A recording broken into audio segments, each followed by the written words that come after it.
Dear students, today we are going to study economics, chapter 2, sectors of the Indian economy.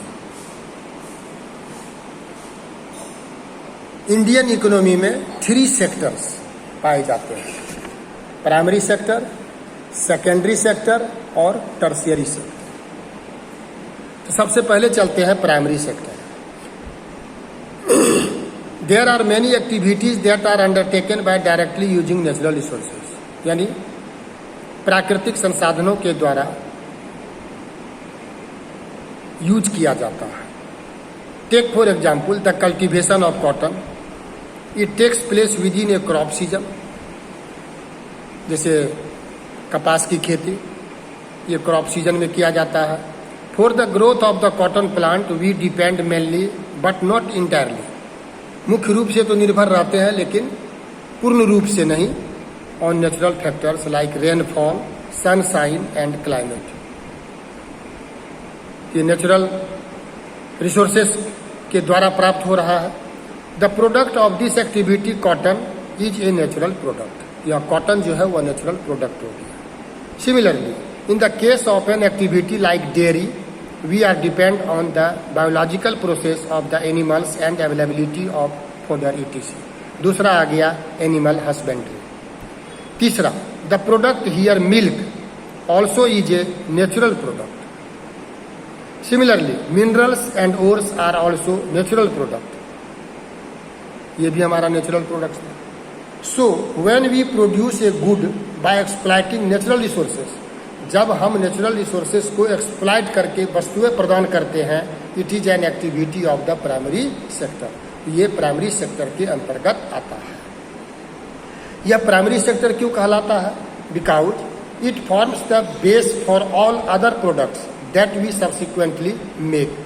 Since most of the natural products we get are from agriculture, dairy, fishing, forestry, this sector is also called agriculture and related sector। यानी natural products जो हम लोग प्राप्त करते हैं वह agriculture से, dairy से, फिशिंग से, फॉरेस्ट्री से, इसीलिए इस सेक्टर को एग्रीकल्चर एंड रिलेटेड सेक्टर के नाम से जाना जाता है।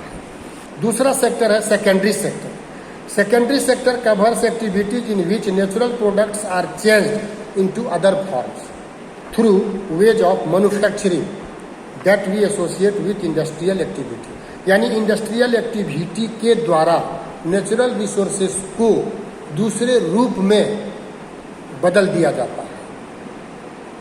यानी नेचुरल रिसोर्सेस या प्राइमरी सेक्टर के प्रोडक्शन को सेकेंडरी सेक्टर में जो कन्वर्ट किया जाता है वह इंडस्ट्रियल एक्टिविटी के द्वारा, यह प्राइमरी के बाद आता है। The product is not produced by nature but has to be made and therefore some process of manufacturing is essential. यह जो प्रोडक्ट है वह नेचर के द्वारा प्रोड्यूस नहीं होता है, लेकिन यह बनाया जाता है और कुछ प्रक्रिया मैन्युफैक्चरिंग का होता है। This could be in A factory, A workshop और एट होम। जैसे एग्जाम्पल में दिया है using cotton fibre from the plant, plant से जो कॉटन फाइबर प्राप्त होता है उससे हम यार्न बनाते हैं, स्पिन करते हैं, फिर कपड़ा बुनते हैं। तो यूजिंग शुगर कैन लेते हैं जो रॉ मटेरियल है, प्राइमरी सेक्टर का है, उससे हम शुगर और गुड़ बनाते हैं।